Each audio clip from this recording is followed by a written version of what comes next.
Halo teman-teman, selamat datang kembali di seri pengenalan coding bersama saya. Di video kali ini kita masuk ke part 2 yaitu sintak pada Python.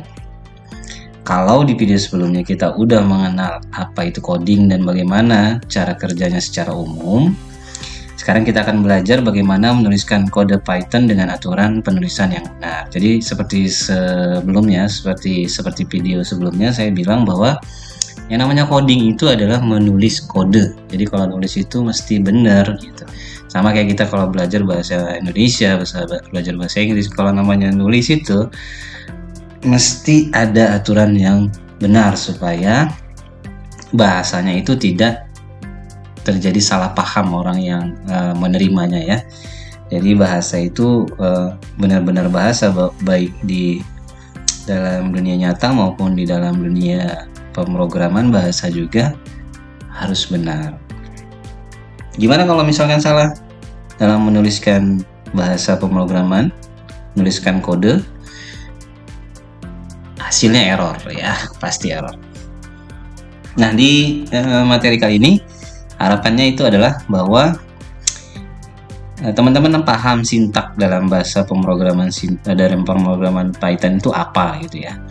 Kemudian menuliskan kode Python dengan struktur penulisan yang benar ya. Nanti kita bahas tentang indentasi, kemudian huruf besar, huruf kecil atau case sensitive, tanda titik dua dan sebagainya. Membaca dan memperbaiki kesalahan atau sintak error ya, yang umum terjadi gara-gara salah menuliskan kode.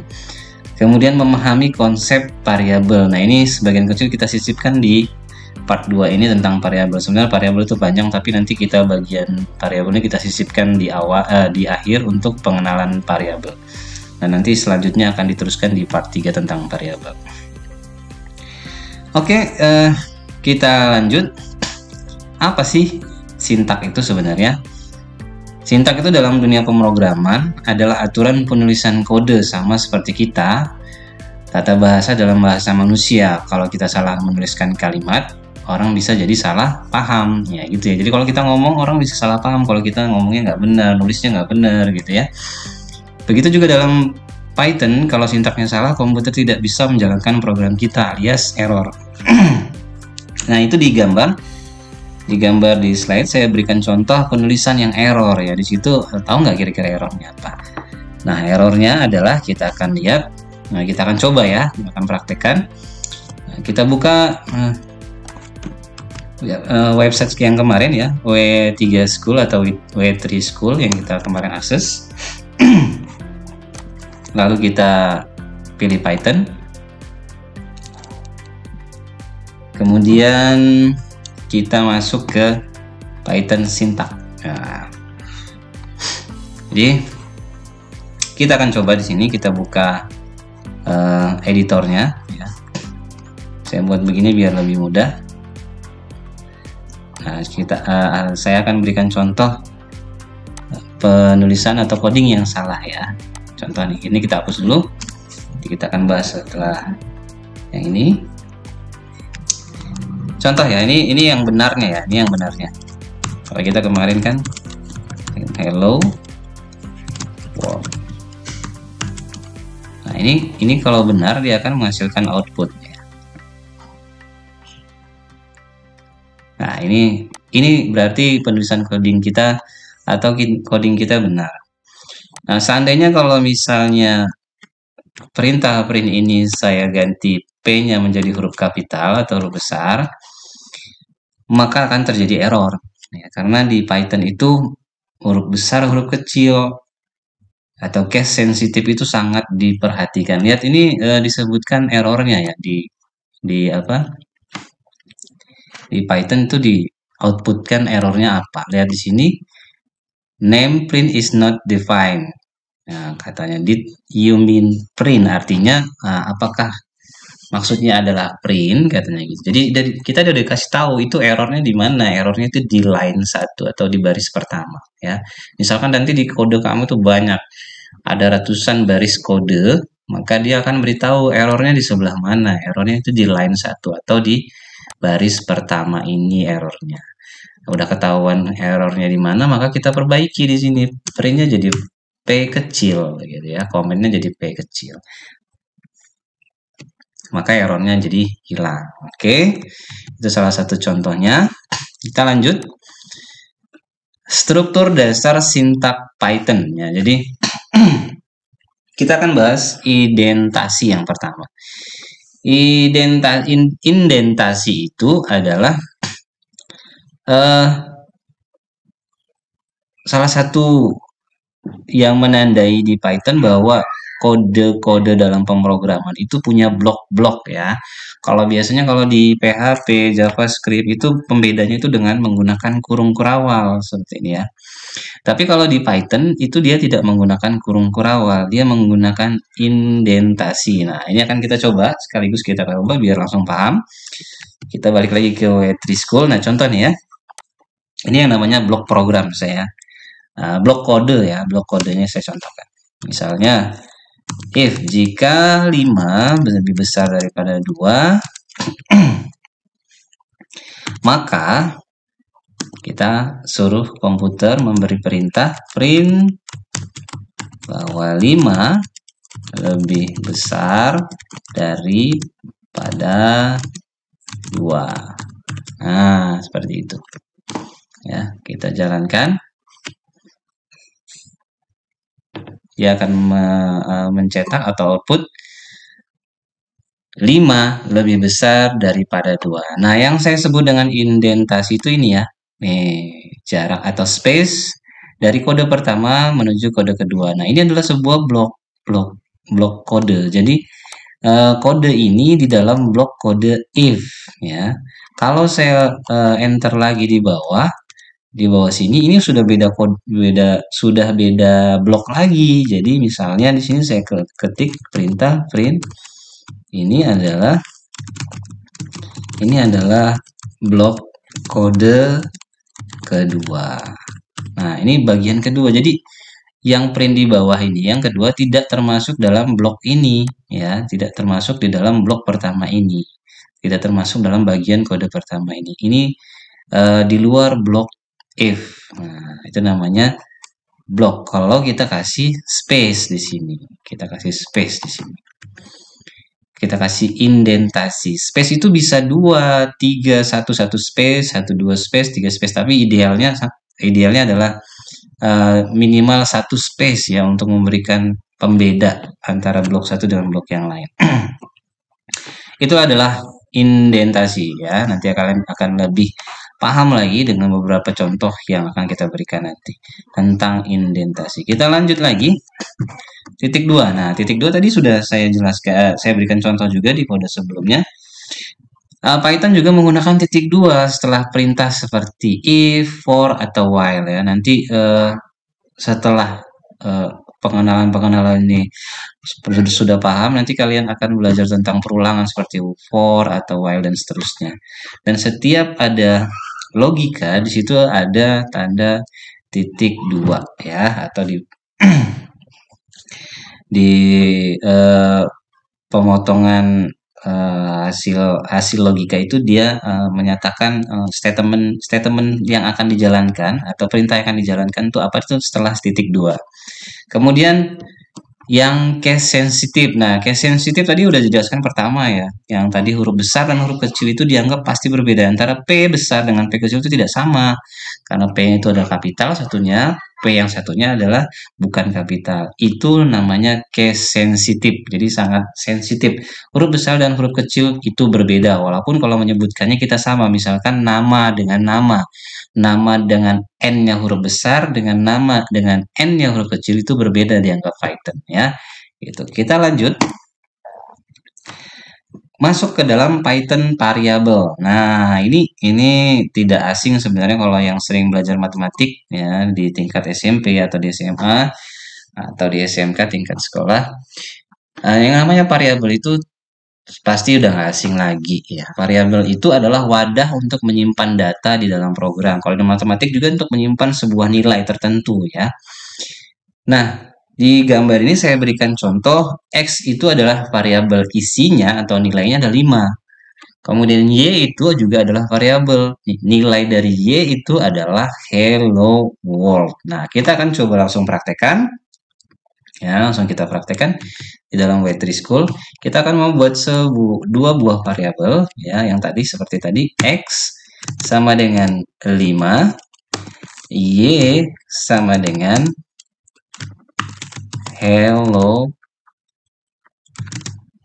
world ya. Nah, ini ada dua variabel yang kita definisikan ya di dalam Python. Langsung kita berikan perintah print. Pertama kita akan print variabel pertama yaitu variabel X. Kita buat baris kode lagi, print variabel Y. Maka kalau kita jalankan hasilnya adalah seperti ini. Baris pertama hasilnya 5, baris kedua adalah hello world. Nah, itu X dan Y ini adalah variabel dan setelah sama dengan itu adalah nilainya ya, itu nilainya. Oke, kita balik lagi ke presentasi kita, slide kita. Aturan penamaan variabel. Nah, dalam menuliskan variabel itu nggak boleh asal-asalan ya. Nggak boleh asal-asalan, jadi ada aturannya. Variabel harus diawali huruf atau garis bawah. Boleh pakai huruf, boleh pakai garis bawah. Tidak boleh diawali dengan angka. Ingat, dalam Python itu kalau nulis variabel tidak boleh diawali dengan angka. Sebenarnya aturan-aturan penamaan variabel ini juga berlaku di semua bahasa pemrograman ya, hampir mirip semuanya. Kemudian tidak boleh mengandung spasi. Jadi namanya variabel itu tidak boleh ada spasi. Nah, nanti kita contohkan. Kemudian Python case sensitive. Lihat saya contohkan di situ nama itu tidak sama dengan nama dengan n yang huruf kecil. Kemudian gunakan nama variabel yang jelas. Jadi misalnya kamu mendefinisikan sebuah variabel untuk mewakili sebuah nilai, itu harus didefinisikan sesuai dengan nilai yang akan kamu definisikan. Supaya nanti begitu membuat aplikasi, kamu nggak bingung variabel ini untuk apa, variabel ini untuk apa, karena kamu menuliskan namanya dengan jelas. Oke, kita contohkan bagaimana aturan penamaan variabel ini kalau kita salah dalam menuliskan kode, dia akan jadi error. Kita kembali ke Y3 School, kita akan coba ya. Yang pertama tadi, namanya boleh diawali dengan huruf, boleh juga diawali dengan garis bawah. Kita coba awali dengan garis bawah.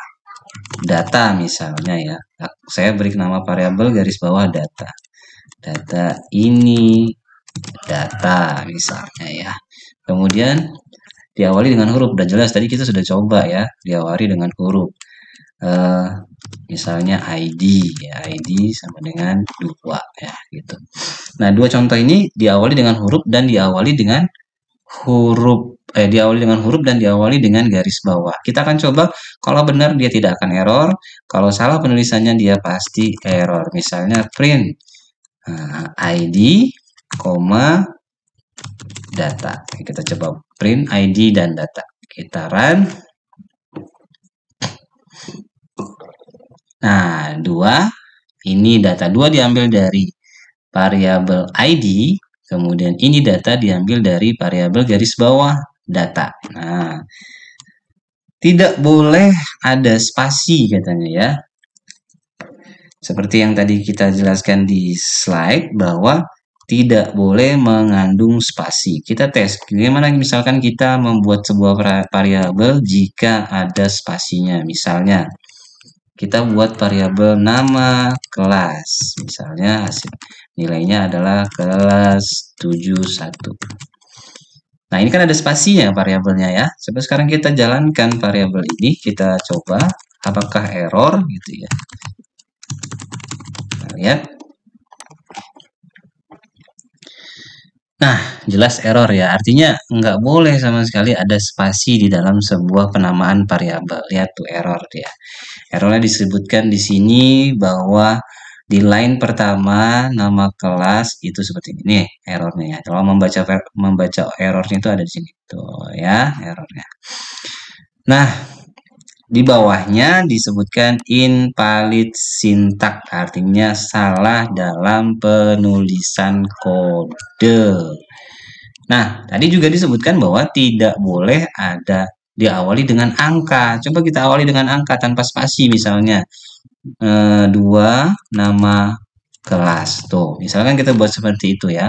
Coba kita jalankan, nanti kita tes nanti apakah benar tidak boleh ada angka di depan diawali dengan angka penamaan variabel itu. Kita jalankan apakah error atau tidak.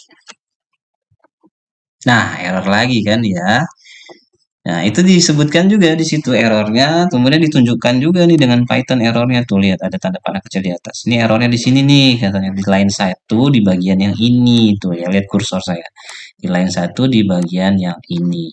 Tidak boleh ada angka di depan, atau diawali dengan angka di penamaan variabel. Kemudian,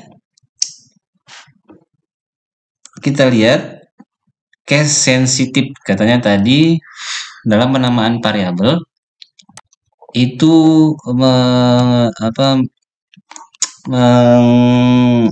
menganut case sensitive, artinya huruf besar dan huruf kecil itu diperhatikan sekali dalam Python. Coba contoh kita lihat ya. Ada variabel dengan nama tapi nama huruf besarnya N ya di awal, dikasih huruf besar awalnya N. Kemudian nama yang kedua adalah Doni, tapi namanya hurufnya kecil ya awalnya. Penamaan variabelnya hurufnya kecil yang di awal. Jadi perbedaannya dua variabel ini, yang pertama huruf besar, yang di bawah huruf kecil. Nah, kita akan coba tes apakah keduanya ini sama ya. Kita akan coba. If nama sama dengan nama, maka sintak yang dijalankan adalah print variabel adalah sama. Ini kalau benar, kalau dianggap benar nama dengan nama ini sama, maka akan keluar output variabel adalah sama. Kita tes ya.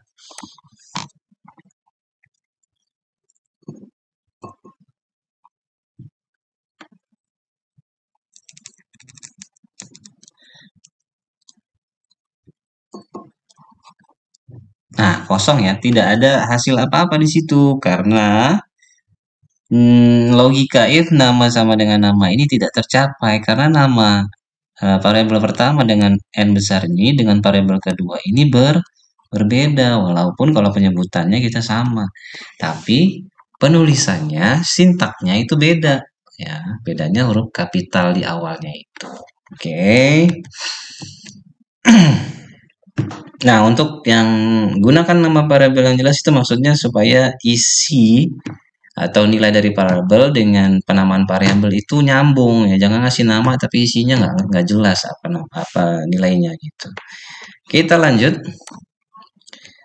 mengubah nilai variabel. Kalau tadi itu begitu kita membuat variabel itu namanya assign ya. Nah, penamaan atau membentuk variabel pertama itu namanya assign. Tapi kalau merubah nilai variabel yang sudah ada namanya reassign, namanya reassign. Jadi variabel itu ketika sudah didefinisikan itu bisa diubah lagi nilainya di kode selanjutnya. Nah, kita contohkan di situ saya sudah contohkan di dalam gambar. Ada variabel umur ya, umur dengan umur itu sama karena penulisannya sama, berarti satu variabel, tapi yang kedua di kode baris kedua itu sifatnya adalah merubah nilainya atau reassign.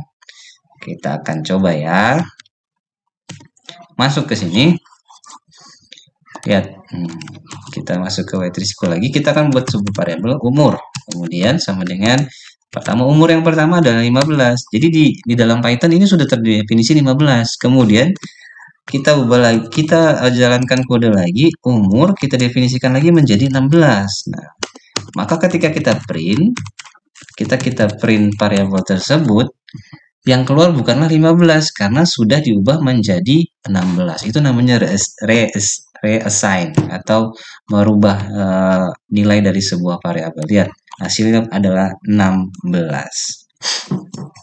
Ya, jadi nilai variabel yang sudah didefinisikan itu bisa diubah nilainya ya. Tapi nanti itu lebih jelas lagi ketika nanti belajar tipe data ya. Ada beberapa tipe data yang tidak bisa diubah nilainya ada ya. Variabel dengan tipe data tertentu yang tidak bisa diubah nilainya ada. Tapi nanti itu lebih ke bukan pengenalan lagi, tapi sudah masuk ke dalam dasar-dasar Python nanti ya. Oke, itu adalah reassign. Ingat kalau assign itu mendefinisikan pertama kali, tapi reassign adalah merubah nilainya. Kita lanjut. Nah, menyimpan hasil operasi ke dalam variabel. Jadi kalau ada variabel dua variabel atau tiga variabel atau lebih variabel yang sudah kita definisikan di awal, kemudian kita buat sebuah variabel lagi yang masih kosong, tapi kita isi dengan variabel yang sudah kita buat. Contoh di sini digambar, saya membuat variabel A sama dengan 5, kemudian B sama dengan 2, kemudian saya buat variabel lagi dengan nama hasil untuk menampung operasi dari A dan B, untuk menampung operasi dari variabel A dan variabel B. Jadi variabel hasil itu nilainya isinya dari variabel A dan variabel B. Jadi variabel itu bisa menyimpan hasil operasi di variabel. Kita akan praktekkan, kita akan praktekkan di W3 School langsung ya. Misal kita buat variabel A sama dengan 5, kemudian variabel B sama dengan 2, kemudian kita buat lagi sebuah variabel hasil dari A dikali B ya, A dikali B. Nah, jadi hasil itu menampung operasi A dikali B. Nah, kita akan print hasilnya, print variabel hasil. Hasilnya adalah 10. Nah, itu adalah hasilnya 10. Jadi, variabel hasil ini fungsinya untuk menampung hasil operasi dari dua variabel ini ya. Oke, jadi variabel itu bisa menyimpan hasil operasi. Tapi nanti lebih banyak lagi akan kalian tahu di dasar-dasar Python nanti. Setelah pengenalan ini selesai, nanti kita akan belajar di dasar-dasar. Oke. Nah, ini sebagai latihan dari yang sudah saya jelaskan tadi dari awal sampai variabel terakhir. Sekarang kita akan latihan. Ya, latihannya itu tolong membuat 3 variabel. Variabel itu nama, kelas, dan usia. Ubah nilai usianya dan tampilkan kembali hasilnya. Tapi akan kita coba dulu membuat 3 variabel itu, terus kita tampilkan, terus kita ubah. Oke? Jadi ada beberapa baris kode nantinya. Oke, kita akan coba. Ini ya tadi dalam soal latihannya buat 3 variabel katanya, nama, misalnya namanya Hendra. Kemudian variabel yang kedua adalah kelas 71. Nggak usah kelasnya sudah ditambah ya, kita 71 aja. Kemudian buat lagi sebuah variabel karena disuruh 3, usianya adalah 36. Oke. Nah, kita akan cetak pertama ya. Kita akan cetak pertama variabel yang kita definisikan awal. Print nama saya adalah, kita tambahkan variabel yang sudah kita buat. Kemudian saya ada di kelas, tambahkan variabel kelas. Kemudian usia saya adalah, tambahkan variabel usia. Nah, ini kita jangan run dulu, kita akan ubah lagi. Kita akan reassign variabel yang ada di atas. Kita ambil aja, kita ubah usianya ya. Nah, usia kita ganti jadi 40. Kemudian kita print lagi. Ya, saya copy aja kodenya. Nah, nanti antara print yang di atas dengan print yang di bawah akan berbeda karena usia sudah saya rubah di bagian bawah ya. Kita run. Lihat hasil yang pertama usianya adalah 36. Hasil yang kedua di baris kedua itu hasilnya usianya adalah 40. Wah, itu ya. Jadi variabel itu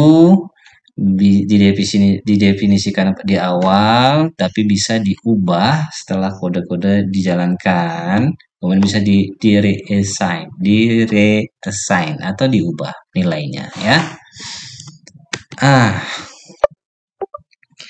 Semoga sampai di situ sedikit agak paham ya, atau ya paham, kira-kira paham gitulah tentang apa yang saya jelaskan. Mudah-mudahan saya menjelaskannya dengan baik sehingga bisa diterima teman-teman semua.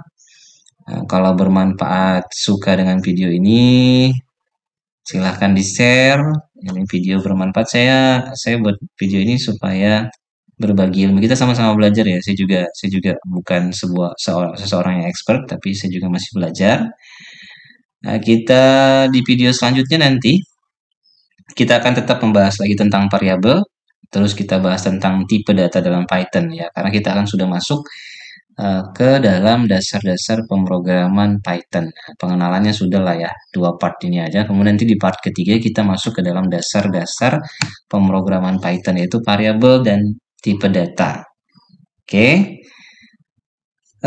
Sampai jumpa di video berikutnya. Salam coding dari saya, semoga bermanfaat.